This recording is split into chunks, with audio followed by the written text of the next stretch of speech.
Alcohol isn't what you think it is. It's not a harmless drink. It's not just something to take the edge off after a long day or make a night out more fun. It's not even about relaxation or celebration. It's a spiritual sedative, a carefully disguised weapon that has been dulling your intuition, lowering your energetic defenses, and pulling you away from your true self since long before you ever poured your first glass. And the most dangerous part, you've been taught to see it as harmless, even sophisticated. The programming runs so deep you barely notice it. But beneath the smiles, the toasts, and the rituals, alcohol has been altering your frequency in ways you were never meant to experience. This isn't a lecture about morality or health. This is about something far more uncomfortable, something ancient, something hidden, and something most spiritual seekers will never be told, until now. Long before alcohol became a casual fixture in bars, dinner tables, and weekend parties, it was something entirely different.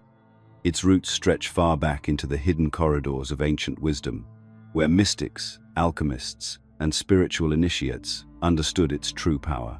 The very word alcohol reveals a forgotten truth. Derived from the Arabic term al-kul, it originally referred not to a drink, but to a fine black powder used around the eyes. Yet within the alchemical traditions, the meaning went far deeper. Al-kul described the process of distillation itself, of drawing the essence, the spirit, out of matter. The alchemists knew that this process wasn't merely physical. It was symbolic of separating the soul from the body, pulling the living essence out of form.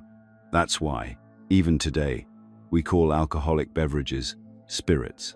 It isn't just poetic language. It's a linguistic echo of an ancient understanding. Alcohol extracts the spirit from matter, but when consumed recklessly, it can extract your own spiritual essence too. The ancients didn't take this lightly. Alcohol was treated with both reverence and fear.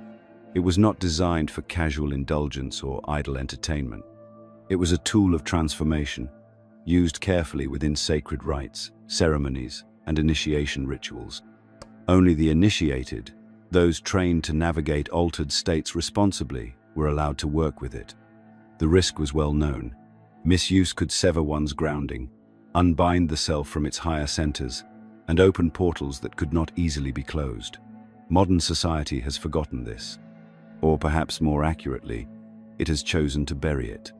Today, alcohol flows freely, stripped of its spiritual context, reduced to a marketing tool dressed up in glamour and sophistication. But its energetic essence remains unchanged. What was once recognized as a volatile substance capable of manipulating the soul has been repackaged as harmless fun. And this ignorance has left us vulnerable in ways most people never imagine. Because alcohol doesn't simply relax your mind or loosen your social anxiety. It doesn't merely give you confidence or make you more fun. Every sip alters your frequency, disturbs your energetic field, and fractures the delicate balance that keeps your spiritual alignment intact. What the ancients warned us about is still happening, but now, without awareness, without respect, and without the protections they once employed. The danger isn't just physical, it's spiritual. And that's precisely why almost no one talks about it. Because to question alcohol isn't just to question a habit, it's to challenge one of the most deeply embedded pillars of cultural programming. It's to acknowledge that something we've been sold as harmless or even beneficial might actually be pulling us further from the very clarity and connection we seek. Some of what we've uncovered about alcohol's esoteric origins is simply too sensitive to fully share here. That's why we've created Insights Academy, our free newsletter, where we go deeper into these suppressed teachings. The link is in the description, and for a limited time, you'll also receive a free digital copy of the Kabbalion when you join. But here's the truth that most will never hear. Alcohol has always been more than a beverage. It is an energetic solvent, dissolving not just physical tensions but the barriers that protect your spiritual core. Used in sacred ritual by the initiated, it could open doors to higher states. But when consumed blindly, casually, habitually, it opens doors you may not even know exist. Doors that allow energies, thought forms, and influences to seep into your field.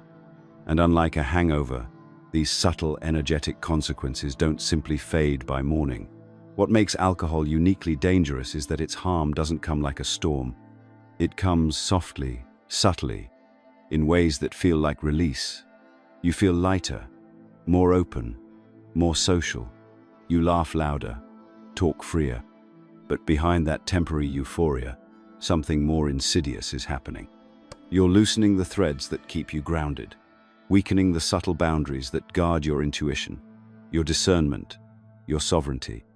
With every drink, your field becomes just a little more porous, your clarity a little more clouded. And because it feels good in the moment, you don't see the erosion until you've drifted far from where you began. The problem is not that alcohol creates pleasure. It's that it offers you a counterfeit version of the connection you're truly seeking. You believe you're becoming more yourself when you drink, but in reality, you're drifting further from your essence. And the longer you live in that false self, the harder it becomes to even remember what true alignment feels like. This isn't about shame or judgment. It's about awareness. When you understand the true nature of alcohol, you start to see why ancient traditions treated it so carefully. They weren't being puritanical. They were protecting something far more precious than your body. They were protecting your soul. Most people only think of alcohol's effects in terms of what happens to their brain or body. Slurred speech, loss of balance, a foggy mind. But very few consider what's happening underneath those physical symptoms, in the layer of you that's invisible to the eye but central to your being, your energy field. You are not just muscle, bone, and thought. You are vibration, a field of energy in constant motion, radiating, receiving, and interacting with the world around you at every moment. And alcohol alters that field in ways most of us were never taught to recognize. Your energetic field, your aura, your light body, your subtle system, is not some mystical theory. It's the architecture of your spiritual sovereignty. It holds your intuition, your clarity, your higher guidance. It acts as both a receiver and a shield, allowing you to tune into your inner truth while filtering out energies that don't belong to you. When that field is strong, you feel connected, aligned, aware. But when it fractures, when it weakens, you become vulnerable to influences that you may not even recognize as foreign. This is where alcohol operates silently. As you drink, it doesn't just numb your mind. It creates microscopic tears in your energetic structure. These aren't dramatic explosions of energy. They're subtle punctures that slowly compromise the integrity of your field. Your aura becomes porous. Your boundaries soften. Energies that would normally bounce off your field begin to seep in. Thought forms, emotional residues, even parasitic influences that thrive on disconnection find an easier path into your space. And because the process is gradual, most people never see it happening. One of the first symptoms of this energetic weakening is the dulling of intuition. That quiet voice within you, the one that warns, guides, and nudges you toward alignment, becomes harder to hear. You second-guess yourself more often. You feel slightly more reactive, slightly less stable. Over time, that subtle disconnection becomes your new normal, and you mistake it for who you are. But it's not. It's the erosion of clarity masquerading as personality. The energetic disruption isn't uniform. Different aspects of your system are affected in different ways. Your root chakra, linked to survival, physical pleasure, and grounding, becomes overstimulated. You feel more connected to the material, more driven by base desires. Meanwhile, your crown chakra, your bridge to higher consciousness, becomes dulled, blocked, and muted. The pathways that allow you to access elevated states of awareness are slowly choked. You feel alive in your body but disconnected from your higher self. That's the trade-off alcohol offers: temporary grounding at the cost of spiritual clarity. And because alcohol's effects are socially celebrated, the damage is normalized. You're encouraged to drink, to loosen up, to open up, to be more sociable. But what's really happening is that your energetic boundaries are being lowered. Yes, you become more open, but not in a way that heals. You become open in a way that exposes you. You're not just connecting with friends, you're absorbing fragments of the environment, the emotions of others, and influences you were never meant to carry. The longer this continues, the harder it becomes to reverse.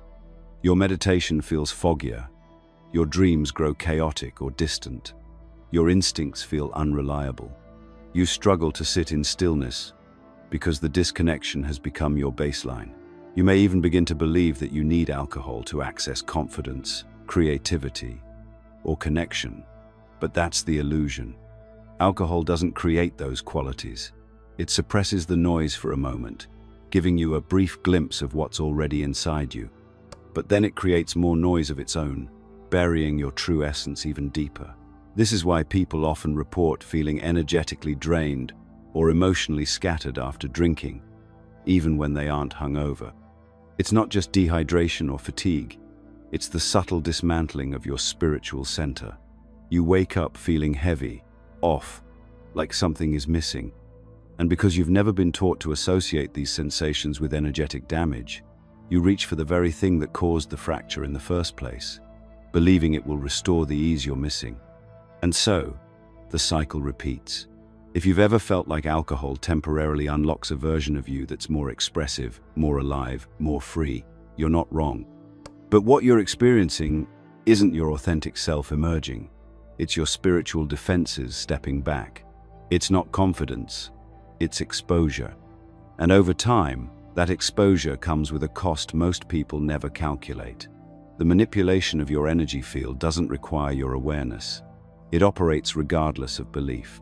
Just as gravity doesn't care if you believe in it, energetic principles don't require your consent to function. Whether you see your aura or not, whether you believe in chakras or not, the mechanics remain in play. Alcohol alters your state, not just chemically, but vibrationally. And in that altered state, you become accessible to energies that were previously held at bay.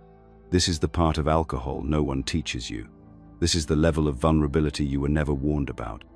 Because understanding this truth would challenge one of the most powerful and profitable cultural scripts ever written, the script that says alcohol is harmless, even essential, to fully living your life. But once you see what's happening behind the scenes, you can't unsee it. And that's where real freedom begins. You weren't born craving alcohol. You didn't emerge into this world with a deep desire to numb yourself or reach for a bottle to feel whole. That urge was carefully taught to you, embedded in your psyche through years of exposure, repetition, and subtle reinforcement. From your earliest memories, alcohol was presented not as a dangerous substance but as a normal, even necessary part of adulthood. It became part of the script you were handed before you could even read the words. Think back to the moments that shaped your understanding of alcohol. The family gatherings where glasses clinked and adults laughed, while children watched with wide eyes. The movies where charismatic heroes sipped whiskey to show confidence or sophistication. The TV shows where celebrations, promotions, heartbreaks, and victories all involved a drink. These weren't random scenes, they were training sessions. Each time you witnessed alcohol being associated with pleasure, status, or comfort, the conditioning took root a little deeper. The programming was subtle but relentless. You learned that drinking wasn't just acceptable, it was expected. To refuse a drink at a party felt awkward. To abstain from alcohol entirely was seen as strange, even antisocial. The system doesn't simply market alcohol as a product, it sells it as a cultural currency, a symbol of freedom, adulthood, and connection. And the genius of this programming lies in how seamlessly it operates. It never feels like coercion, it feels like choice. But what you're choosing has been heavily scripted from the moment you could observe the world around you. Advertising agencies, film studios, and corporations have spent billions perfecting this script. They understand human psychology better than most people understand themselves. They know that, to embed a behavior deeply, you don't attack directly, you seduce gently. Show beautiful people laughing, celebrating, connecting over drinks. Make alcohol synonymous with joy, sex appeal, confidence, and social belonging. Attach it to milestones, holidays, and rites of passage. And over time, the line between alcohol and genuine emotional experience becomes so blurred that most people can't distinguish one from the other. This is why so many people struggle to enjoy a night out, a wedding, or even a simple meal without alcohol present. The association has been built so thoroughly that joy feels incomplete without it. The system has done its job well. It has made alcohol feel like an extension of your emotional landscape. You drink to celebrate, to mourn, to relax, to escape, to connect. There's a drink for every mood, every occasion. And behind that emotional versatility lies the trap. Alcohol has become woven into the very fabric of your identity. Even the language we use reflects this deep-rooted programming. Phrases like taking the edge off, loosening up, or having a few to unwind frame alcohol as a solution rather than a problem. They normalize dependency while disguising vulnerability. Society doesn't shame you for using alcohol to cope. It encourages it. It sells you the idea that adulthood is stressful and that alcohol is a well-earned relief. But what it doesn't tell you is that the relief is temporary and the cost is cumulative. This isn't just marketing. It's psychological warfare dressed in celebration. The earlier this conditioning begins, the stronger its grip. Fast food chains partnered with media franchises to create Happy Meals bundled with toys linked to your favorite cartoons. Before you ever tasted alcohol, you were already being trained to equate consumption with happiness. By the time you reached legal drinking age, the script was already running so deep that reaching for a drink felt natural, even inevitable. The most dangerous part of this conditioning is that it disguises itself as freedom. The system tells you that drinking is your choice, your right, your expression of independence. But what kind of freedom is it when the choice was implanted in you before you even understood what was being offered? Real freedom requires awareness. Without it, what feels like choice is often just compliance wearing a clever mask. This is why questioning alcohol feels so uncomfortable. It's not just about challenging a habit. It's about confronting a lifetime of cultural programming that told you who to be, how to feel, and how to connect. When you start pulling on that thread, you realize how much of your identity has been shaped by forces that never had your best interests at heart. You see how the system profits from your disconnection, your dependency, and your spiritual dulling. And once you see it, you can't unsee it. You start to notice how pervasive the script is. The commercials, the films, the music videos, the social rituals, all gently nudging you back toward the bottle, back toward compliance. Not because you need it, but because they need you to believe that you do. Because as long as you believe you need alcohol to feel alive, they own a piece of your sovereignty. When most people talk about alcohol's risks, they speak about addiction, liver damage, poor decisions, or hangovers. But there's a deeper layer almost no one dares to explore. Beyond the physical consequences lies a subtle yet far more dangerous reality. Alcohol doesn't just leave you vulnerable physically, it leaves you vulnerable spiritually. Every time you drink, you aren't just loosening your inhibitions, you're lowering your energetic guard. And when that guard is down, you're not the only one who notices. Ancient traditions across the world understood that the human energy field is not just a personal bubble, it's a boundary. It protects you from influences that don't belong to you. But alcohol weakens that boundary, creating openings that allow energies, thought forms, and entities to access you. These aren't fairy tales or superstitions. They're consistent patterns described in esoteric systems spanning cultures and continents, from Eastern mysticism to Western occult traditions, shamanic practices to Hermetic philosophy. They all warn of what can happen when you enter altered states without spiritual discipline or awareness. In some traditions, these intrusions are called obsessing spirits. In others, astral larvae, parasitic entities, or subnatural beings. The names differ, but the pattern remains the same. Non-physical intelligences that feed on disconnection, chaos, and lowered consciousness. And alcohol, by design, makes you an easier target. Because when your field fractures, your vibrational frequency drops. You're no longer emitting the steady, coherent energy of an aligned being. You're broadcasting confusion, instability, and emotional vulnerability. And just as predators seek out the weak in the animal kingdom, these entities are drawn to the energetically exposed. You may think this sounds far-fetched, but consider your own experience. Think of someone you've seen blackout drunk, the emptiness behind their eyes, the absence of their usual presence, the unpredictable behavior that seems foreign even to themselves. It's not just intoxication, it's spiritual dissociation.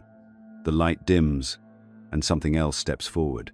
Not always fully, not always dramatically, but enough to act through the weakened vessel. Enough to leave a lingering imprint that isn't easily explained by biology alone. These intrusions don't always manifest as possessions or dramatic outbursts. Often they're far more insidious. They embed themselves as compulsive thoughts, cravings, emotional instability, or self-destructive patterns. You think the impulse to drink again is just habit, but what if it's being whispered into your consciousness by an energy that benefits from your disconnection? What if the cycle of addiction is being fueled not just by your own chemistry, but by influences that thrive on keeping you in that vulnerable state? The system never had to warn you about this because acknowledging it would pull back the curtain on the true cost of unconscious consumption. Instead, it ridicules these ideas as fantasy, superstition, or outdated spiritual thinking. But ancient cultures didn't share these warnings out of ignorance. They shared them because they understood how the layers of reality intersect. They knew that when you alter your state without intention, without preparation, without protection, you aren't just playing with your own mind. You're opening doors you may not know how to close. And the danger compounds because most people don't believe they're opening anything at all. The programming taught you that alcohol only affects your mood, your coordination, your social filters. It never taught you about the energetic infrastructure beneath your waking consciousness. It never told you that your field is your first line of defense against influences you cannot see. And so you move through the world unaware, lowering your guard with each drink, laughing, bonding, performing, while unseen forces quietly attach themselves to your weakened state. Over time, these influences don't just come and go with your hangover. They embed themselves into your patterns. They shape your desires, feed your anxieties, and encourage the behaviors that keep your vibration low. You start to crave the very thing that weakens you, and you don't even know why. You become a vessel not for your highest self, but for cycles of confusion, dependency, and spiritual erosion. And because the culture celebrates your participation, you rarely question it. You mistake the voice of disconnection for your own inner dialogue. This isn't meant to frighten you for the sake of fear. It's meant to expose the reality you were never taught to see. Because once you understand what's really happening beneath the surface, you can begin to reclaim your authority over your own field. You can close the openings, repair the fractures, and strengthen the integrity of your energy once again. But that process starts with awareness. Awareness of just how much you've been conditioned to accept as harmless, and how much is happening beyond your five senses. The first step is seeing the trap for what it really is. Alcohol's grip on your life isn't built on pain. That's what makes it so deceptive. It doesn't come to you with fear or threat. It comes dressed in comfort, in laughter, in relief. It offers you a brief escape from the weight of your own mind, from the voices that whisper your doubts, fears, and unspoken wounds. And in that temporary quiet, it feels like freedom. You mistake the absence of tension for true connection. But what you're experiencing isn't freedom, it's suppression. It's the numbing of messages your soul has been trying to deliver. We live in a culture that teaches us from childhood to avoid discomfort. Pain is something to be managed, not explored. Emotional tension is inconvenient, not instructive. Vulnerability is seen as weakness, not as an invitation to heal. So when we stumble upon something that allows us to mute that inner noise almost instantly, we cling to it like salvation. Alcohol slides into that role effortlessly. It silences what you don't want to feel and gives you a temporary sensation of ease. But that ease comes with a hidden price. The disconnection grows a little deeper each time. What most people are truly seeking when they drink isn't the alcohol itself. It's a glimpse of their own uninhibited self. That version of you who can speak without fear, dance without self-judgment, laugh without reservation. The version of you who isn't paralyzed by anxiety, doubt, or self-consciousness. But alcohol doesn't create that version of you. It simply lowers the barriers you've built around it. And in doing so, it tricks you into believing that the drink is the source of your wholeness. That without it, you aren't enough. You become dependent, not on the substance, but on the experience of briefly tasting your own authentic self, however artificially induced. The tragedy is that this version of you was never locked behind a bottle. It was always there, buried beneath layers of unhealed wounds and conditioned fear. But because alcohol delivers it quickly, without the discomfort of genuine introspection, it becomes the shortcut you return to again and again. And every time you do, you reinforce the false belief that you need an external substance to access your true self. This is where the illusion tightens its grip. You drink to connect, to others, to yourself, to life. But what's actually happening is the opposite. True connection requires presence, vulnerability, and full awareness. Alcohol removes you from presence. It replaces vulnerability with artificial confidence and suppresses the awareness required for true emotional depth. You think you're connecting more deeply with others, but in reality, you're lowering your boundaries. You're exposing yourself energetically, emotionally, spiritually. And the connections you form in that state are often built on a fragile foundation, one that rarely survives when the buzz fades and the clarity returns. The more often you turn to alcohol to create this counterfeit connection, the more difficult it becomes to access true connection without it. Your nervous system becomes wired to associate ease with intoxication. Your social identity forms around the behaviors you exhibit while drinking. Over time, you begin to believe that the version of you who shows up sober isn't as fun, as lovable, or as worthy. You stop trusting your own sober presence, and that belief feeds the cycle of return. But here's the hardest truth to face. The internal discomfort that alcohol so effectively suppresses is not your enemy. It's your guide. The anxiety, the fear, the emotional tension. These are not problems to mute. They are signals pointing you toward the parts of yourself that are asking for healing. Every drink you take to silence those messengers delays your growth. You push the discomfort aside temporarily, but you never resolve its root. The longer you avoid it, the more entrenched the wounds become, and the more you need alcohol to manage the growing weight.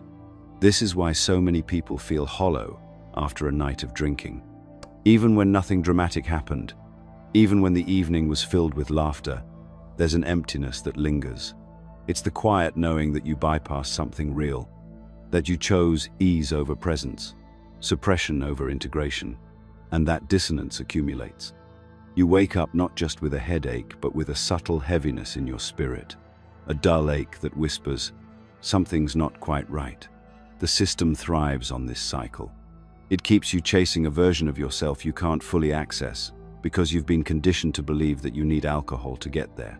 But the truth is far simpler and far more empowering. You don't need alcohol to feel whole. You need the courage to sit with your discomfort, to face your shadows, to embrace your vulnerability without numbing it. That's where real connection lives. That's where your authentic self waits, not in the bottom of a glass, but in the space you've been taught to avoid. Across every major spiritual tradition, there are clear warnings about intoxication. But in the modern world, these teachings have been diluted, reinterpreted, or ignored entirely. We've inherited fragments of ancient wisdom, stripped of their depth and context, while discarding the parts that feel inconvenient to our desires. The caution against substances like alcohol wasn't born from puritanical control or fear of pleasure. It was grounded in an understanding of how altered states affect consciousness, energy, and spiritual integrity. In Buddhism, intoxicants are explicitly listed as one of the precepts to be avoided, not because drinking makes you a bad person, but because it clouds awareness. And awareness, in Buddhist teaching, is the cornerstone of liberation. The Eightfold Path demands presence, right intention, and clarity of mind. When you introduce substances that dull that clarity, You invite suffering, confusion, and disconnection from the very path that leads you closer to enlightenment. The danger lies not in the act itself, but in what it does to your state of consciousness. The Taoist perspective frames it differently, but points to the same truth.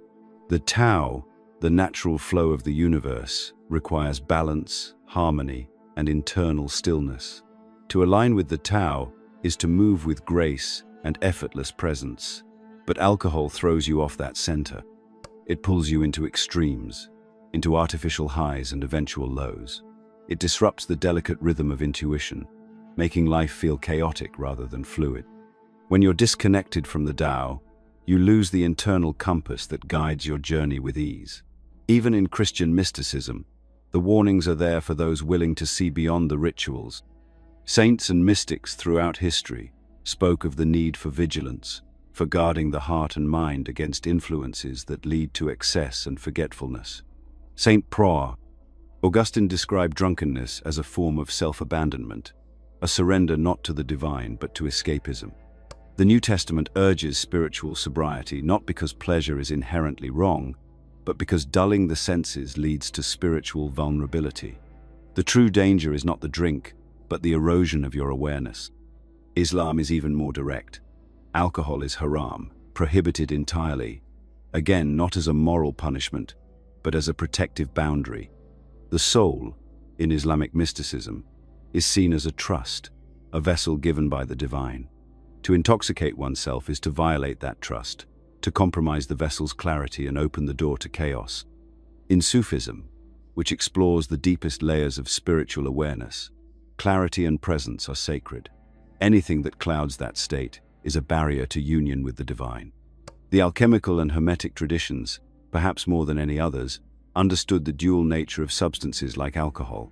The alchemists revered distillation as a powerful process capable of extracting essence. But they also feared it. They knew that what you extract isn't always light. Alcohol could be a tool for transformation in controlled ritual, but in careless hands, it became a solvent of spiritual integrity. They understood that intention was everything.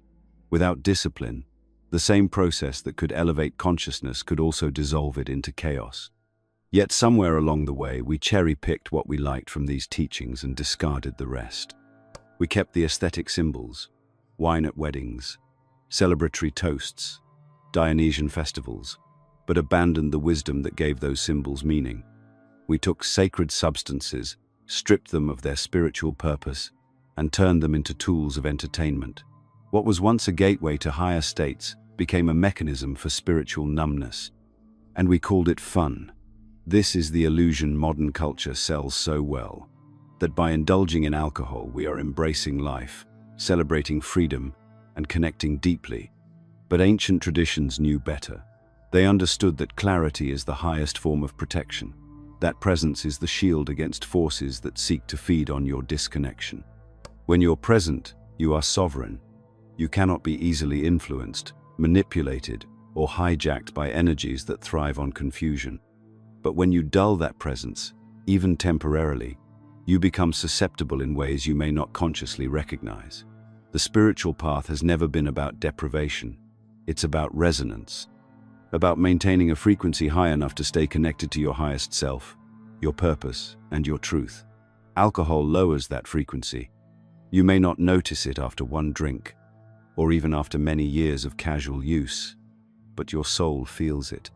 The subtle dulling, the growing difficulty to access your intuition, the increasing reliance on external stimulation to feel at ease, it's all evidence of an erosion happening beneath the surface. What makes alcohol so effective as a spiritual sedative is precisely that it doesn't feel like deprivation in the moment. It feels like release. It delivers the illusion of connection while quietly pulling you away from your source. And because the culture rewards this behavior, because everyone else is doing it, it becomes harder and harder to question. You learn to silence the faint signals of disconnection, to override your instincts, to normalize the fog. But the warnings were never hidden. They've always been in plain sight, repeated across traditions, across time. The teachers, mystics, and sages tried to tell us that clarity is not something to be toyed with. That once you compromise your awareness, even briefly, You invite consequences that are not always easy to reverse. And yet, here we are, living in a world where alcohol is celebrated while spiritual clarity is quietly eroded one sip at a time. The good news is that the damage alcohol inflicts on your energetic system isn't permanent. Energy isn't static. It moves. It responds. It recalibrates when given the right conditions. What's been fractured can be mended. What's been dulled can be reignited. But healing requires more than just abstaining from alcohol. It demands a conscious return to your natural state, a reconnection with the parts of yourself that alcohol silenced for so long. The first step is presence, true presence. Not the kind you force through discipline, but the kind you allow through surrender. You must come back into your body, not as something to escape or numb, but as something to honor. Presence is uncomfortable at first because you're meeting parts of yourself that you've avoided. The tension you once muted with alcohol rises to the surface. The unease you tried to drown speaks louder. But this is not a sign of failure. It's a sign of returning. Your discomfort is not your enemy. It's your compass. Each layer of tension you sit with is a message from your own system, pointing to where you've been out of alignment. Alcohol taught you to suppress those signals. Healing teaches you to listen. The more you listen, the more those fragmented pieces of yourself begin to return. Your energetic field starts to strengthen, slowly sealing the micro-tears that left you vulnerable for so long.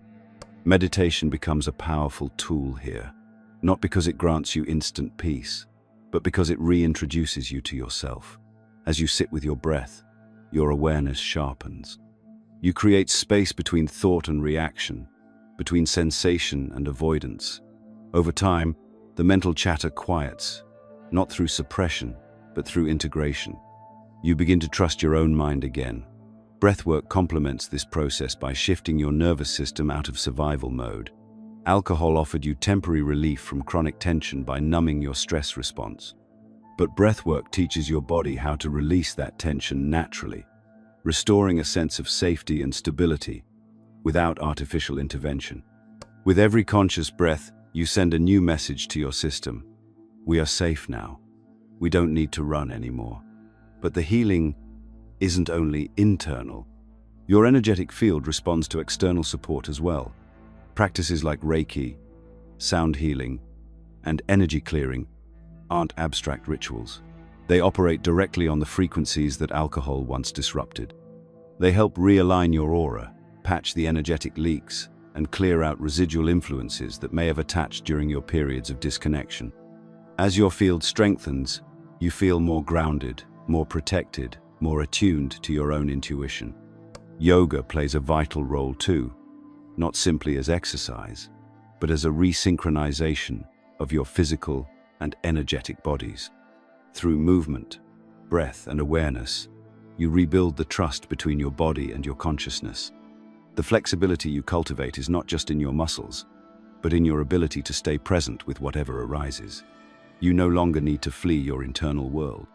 You meet it, fully awake, and discover that it cannot break you. Nature is perhaps one of the most underestimated allies in this process. Time spent in forests, by the ocean, or under an open sky recalibrates your system in ways nothing else can. These environments resonate with frequencies your body instinctively remembers. They reset your internal rhythm, quiet the manufactured noise of modern life, and remind you of what your natural state feels like. In the stillness of nature, you don't need to perform, you simply are. Intention is the silent architect behind all of this. Your field responds to your choices, your thoughts, your will. When you set a clear intention to heal, to reclaim, to realign, you initiate a process far more powerful than passive abstinence. You begin attracting the people, resources, and insights that support your awakening. Synchronicities increase. Resistance softens. The world around you starts to mirror the clarity you're rebuilding within. This isn't about purity or perfection. It's not about shaming yourself for past choices. It's about awareness. About deciding, right now, that you're done giving your power away to something that was never designed to serve your highest good. Every small act of presence, every meditation, every conscious breath, Every moment of stillness rebuilds the foundation alcohol once eroded. You start to feel whole without reaching for something outside yourself. You stop mistaking suppression for peace. You stop chasing shortcuts to joy because you realize the source of your joy was never outside you to begin with. True freedom is not found in the absence of pain, but in your capacity to meet it fully, to feel deeply without being drowned by it, to trust yourself enough to stand present, even when your old patterns beg you to run. This is the freedom alcohol pretended to offer, but could never deliver. And once you taste this kind of sovereignty, you lose interest in anything that pulls you away from it. The version of you that was seeking connection through alcohol wasn't broken. It was misled. That longing you felt was real. It was your essence calling you home. And now, without numbing, without sedating, you are learning to answer that call. What makes this journey so profound isn't just the personal healing, it's the awakening that naturally follows. Because once you've experienced the kind of clarity that sobriety offers, you start to see the world differently. You see how deeply most people are still trapped, not because they're weak or broken, but because they've been conditioned their entire lives to believe that numbing is normal. You see how the culture pushes escapism at every turn, not only with alcohol, but with everything designed to distract you from yourself. And you start to realize how rare it is to meet someone who is fully present, fully alive, fully sovereign in their energy. But you are not alone. Quietly, more and more people are waking up. They're questioning the scripts they were handed. They're stepping away from substances, habits, and thought patterns that once felt inseparable from their identity. And every person who awakens creates a ripple that extends far beyond themselves. Because clarity is contagious. When you stand in your truth, others feel it. It gives them permission to question their own disconnection. This awakening isn't about perfection. You don't have to live in some pure, untouched state to reclaim your power. You simply have to be honest with yourself and with the world around you. Honest enough to admit when you've been numbing, honest enough to acknowledge when you've been running, and honest enough to stay present when your discomfort arises. Because the truth is, the only way out is through. The path back to your essence requires the courage to meet every part of yourself, even the parts that once terrified you. As you return to presence, something remarkable happens. Your intuition sharpens. The fog that once clouded your decisions begins to lift. You trust your instincts again. You recognize when a situation feels off, when a person's energy doesn't align with yours, when an opportunity resonates or repels. You stop second-guessing yourself because you're no longer filtering your perception through layers of numbing and self-doubt. Your field strengthens. Your sovereignty returns. And with that sovereignty comes a quiet confidence, a confidence not rooted in external validation or chemically induced ease, but in the deep knowing that you are whole without needing to alter your state. You become less reactive, more grounded, more magnetic. People notice, even if they can't quite articulate what's different about you. It's the radiance of unfiltered presence, the energy of someone who no longer needs permission to exist fully. The system that once kept you numbed and compliant fears this kind of awakening, because sovereign individuals cannot be easily controlled. They don't fall for shallow marketing tactics. They don't need to buy products to feel whole. They question authority, they disrupt patterns, and they live in alignment with their own truth. This is why the system celebrates indulgence and ridicules sobriety. Because when you're numbed, you're manageable. But when you're awake, you're a force. If you're serious about reclaiming your clarity, there's more we can't say here. That's why Insights Academy exists, our free newsletter where we explore what others are afraid to reveal. Join now using the link below and receive the Kybalion ebook while it's still available. You are part of a growing movement, whether you realize it or not. A quiet revolution of souls who are no longer willing to trade their essence for comfort. A collective of individuals who are remembering what it means to live from alignment rather than escapism. And while the journey may feel lonely at times, you are not walking it alone. Each step you take towards presence inspires others to do the same. The collective field shifts every time one person chooses clarity over numbness. This is the deeper truth the system never wanted you to see, that freedom doesn't come from rebellion or indulgence. It comes from radical presence, from the willingness to face yourself without filters, without substances, without distractions. And once you taste that level of freedom, the hollow pleasures that once seduced you lose their grip. You see them for what they are, temporary highs masking a deeper emptiness. You no longer crave the synthetic version of connection because you've found the real thing, and it's unshakable. The choice to awaken is not one the culture will celebrate. In fact, it may even resist you. Friends may not understand. Social circles may shift. You may face moments of doubt, moments where the comfort of old patterns tempts you to return. But every time you choose presence, you strengthen your field. Every time you sit with discomfort rather than numbing it, you reclaim a piece of your power.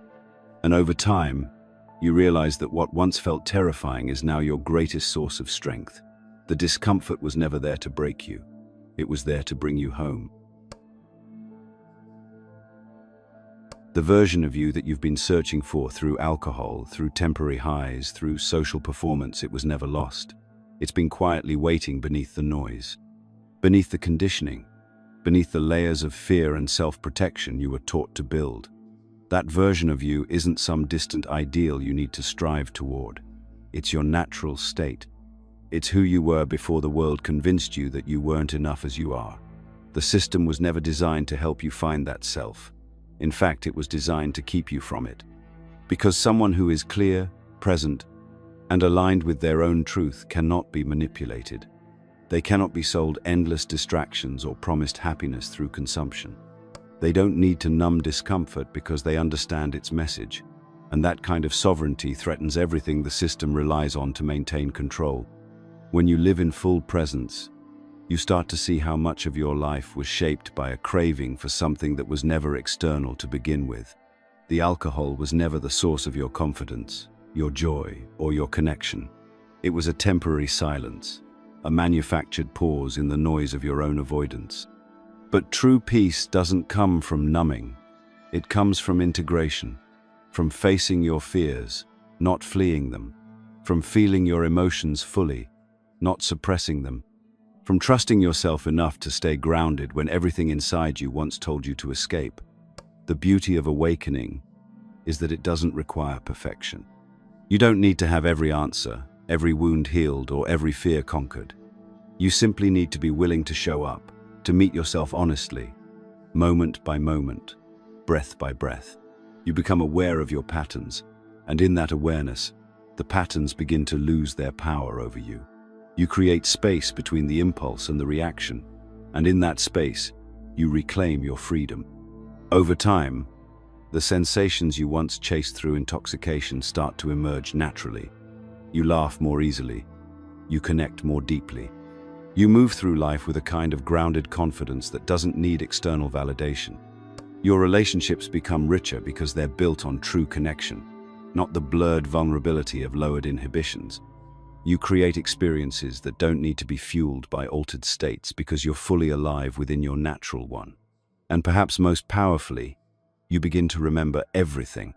The conversations, the sensations, the insights, they stay with you. No fog, no confusion, no mourning after regret. Just the steady presence of someone who no longer needs to borrow joy, rent confidence, or purchase temporary freedom. You become the source of your own alignment. The joy you feel is yours. The clarity you hold is yours, and no one can take it from you.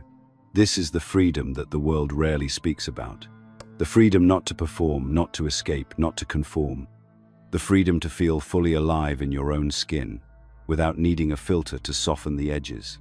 The freedom to trust your own presence so deeply that you no longer seek permission to be fully seen. This isn't the kind of freedom that gets marketed. It can't be sold. It can only be lived. And in living it, you become a mirror for others. Your presence invites others to question their own disconnection. Your sovereignty sparks curiosity in those who are still numbing themselves, wondering quietly if there's another way. Your awakening becomes not just a personal victory, but a silent revolution. One that doesn't require force or argument, but simply the undeniable power of truth embodied.